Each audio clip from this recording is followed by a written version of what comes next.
Ya, silakan. Assalamualaikum. Waalaikumsalam. Silakan duduk, Ibu. Ini dengan Ibu siapa ya? Saya Ibu Trisnawati. Ibu umur berapa? 48 kalau tidak salah ya. Pekerjaan Ibu? Saya sebagai ibu rumah tangga biasa. Ada yang bisa saya bantu, Ibu? Gini loh Mbak, saya itu teringat terus sama ayah saya.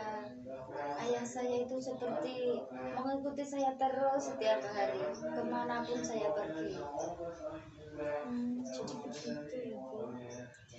Nah, di sini berhubung Ibu datang ke sini, pasti Ibu akan melakukan proses konseling. Izinkan saya sebagai konselor Ibu untuk memperkenalkan diri. Saya Rindu Asa Desis Penurung sebagai konselor Ibu. Saya di sini akan membantu menangani masalah Ibu terkait permasalahan yang sedang dialami Ibu untuk ke depan. Jadi, apakah bisa saya mulai konseling pada pertemuan kali ini? Ya bisa Mbak. Ya, terima kasih. Nah, Ibu tadi kan bilang kalau ayahnya itu sudah meninggal 1 tahun yang lalu. Dan Ibu merasa diawasi ya? Iya. Jadi sekarang ini perasaan apa yang sedang Ibu alami? Ya takut sih enggak, tapi ayah saya itu selalu ikut mengikuti kemana saya pergi. Saya paham apa yang Ibu rasakan. Apakah Ibu merasa kehilangan atau sedih?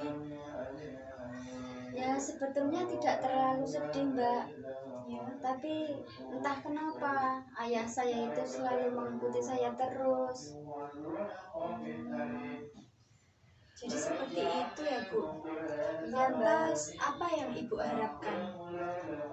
Ya kalau bisa sih saya itu tidak terlalu ingat terus sama ayah saya bisa melupakan.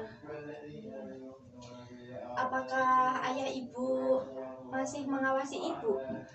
Ya setiap hari saya itu dibuntuti terus, diikuti kemanapun saya pergi. Jadi seperti itu.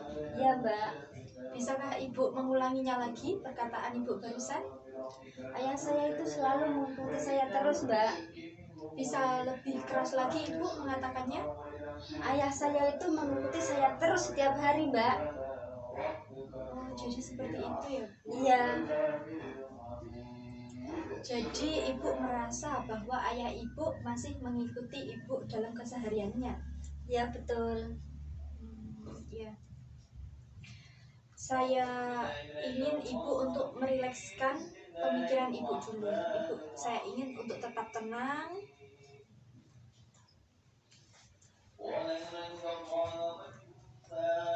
Bagaimana Ibu rasanya? Ya ini udah mendingan Mbak. Tapi masih adakah rasa panik atau marah?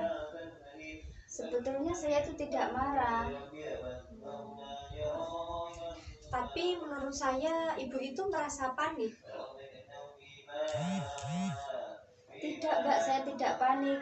Saya biasa-biasa saja.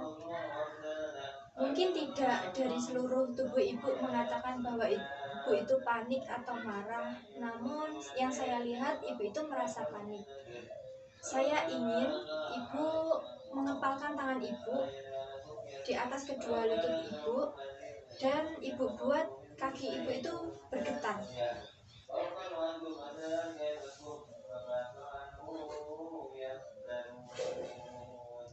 Tangan Ibu terlihat seperti marah. Tidak, ini biasa-biasa saja Mbak. Saya ingin Ibu mengepalkan tangan Ibu lagi di antara kedua lutut Ibu dengan lebih keras, dengan gemetaran kaki Ibu.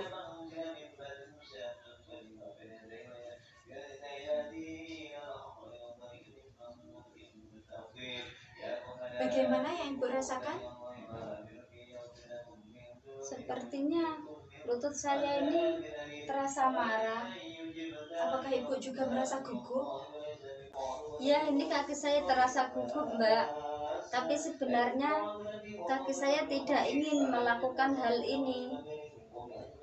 Baik Ibu, saya ingin Ibu mengepalkan tangan Ibu lagi di antara kedua lutut Ibu dengan getaran kaki Ibu yang lebih keras. Lebih keras lagi Ibu. Cukup. Sekarang apa yang Ibu rasakan? Tetap sama, Mbak. Apakah Ibu ingin memukul sesuatu? Iya. Jadi begini Ibu, lutut Ibu itu berfungsi untuk menahan getaran atau pukulan yang ingin dilakukan oleh tangan Ibu. Jadi seperti itu. Begitu ya, Mbak? Ya Ibu. Nah, sekarang saya ingin tahu apa yang Ibu dapatkan atas konseling kita ini tadi. Sebenarnya marah itu tidak baik, emosi itu tidak baik. Itu akan membuat kacau diri saya sendiri. Ya Ibu, memang benar seperti itu.